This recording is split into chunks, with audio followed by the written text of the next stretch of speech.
be forced to do so. Thanks, Senator Walsh. Yes, please. Okay, Deputy Barrett. Ambassador, I will say frankly, I'm one of the people who thinks you should be expelled from this country, and I believe that that's nothing to do with you personally. It's to do with the policies of your state.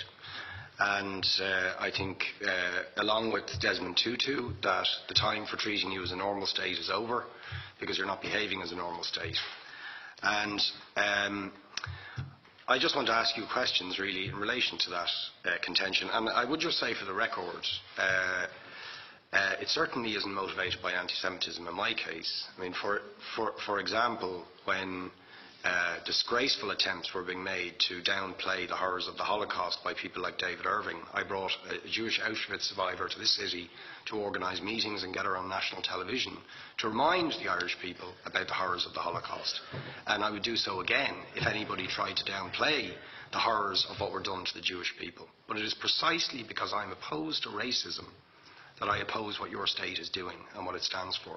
So I just want to ask you a few questions in relation to that. And I should also say, by the way, I lived for a year on Moshav Neot Hakikar in the Dead Sea in 1987, 2 weeks before the first Intifada broke out.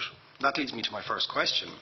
You have tried to cover over what you have done, the killings of innocent people in Gaza on 3 separate occasions over recent years, the seizure of Palestinian land and so on, by attacking Hamas. Now, why don't you just admit that Hamas didn't exist when the first Intifada took place? They didn't set up an armed wing until the early 1990s. And that there was a reason that PLO were in Tunis at the time, exiled, effectively not present. But the ordinary Palestinians rose up because you denied them basic rights. I lived there. It was apartheid. It was racism. It was endemic. It was rotten. Absolutely, I was shocked within weeks of living there to see how you treated Palestinian people.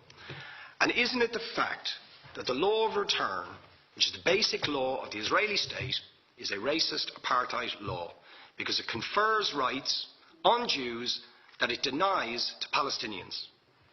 It allows, for example, if I was Jewish and had never stepped foot in Israel, I could claim citizenship there tomorrow, but 6 million people whose origins are in what you now call Israel, who were forced out in 1947 or 48, do not have that right. Isn't that part of the reason why the Palestinians are in dispute with Israelis? Because you deny them the right to return to their homes and to their land and to their villages, and that they have a legitimate claim, even under international law, to return, but you deny them that right. Why do you deny them that right? And why do you give that right to other people who have no connection whatsoever with the land, whether you call it Israel or whether you call it Palestine? Why do you continue to seize land, if you're serious about Oslo and the two-state solution? Why do you continue to seize land, which under that agreement is land designated to be Palestinian land?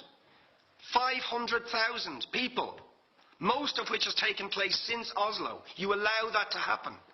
Why do you allow it to happen if you're serious about giving this land to the Palestinians? It's absolutely extraordinary. And it just, are you not just taking us, Ambassador, for idiots? That you can say with a straight face, we're serious about peace, but while we're serious about peace, we're going to seize Palestinian land. And you expect the Palestinians to just sit back and do nothing about that. And the world to accept that that is an acceptable way to behave. And you asked earlier on, could we have some constructive solutions? Now, you know what the Palestinian people have been asking for. Far less even than some people would ask for. Because I believe the whole apartheid system should be dismantled. But what they've asked for is to lift the siege of Gaza. Just to lift the siege of Gaza. Let them have an airport. Let them have ports.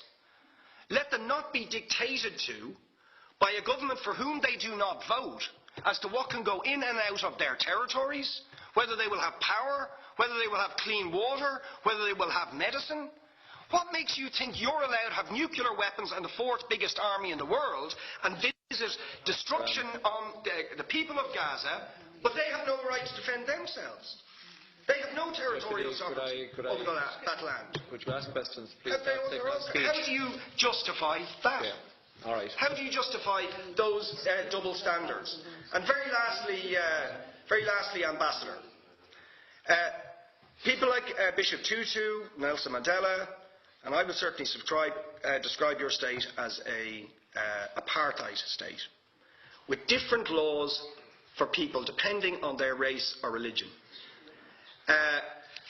Now, isn't that just the case that, for example, at checkpoints going into the West Bank, there's a channel if you're Israeli or European, and there's a channel if you're Arab?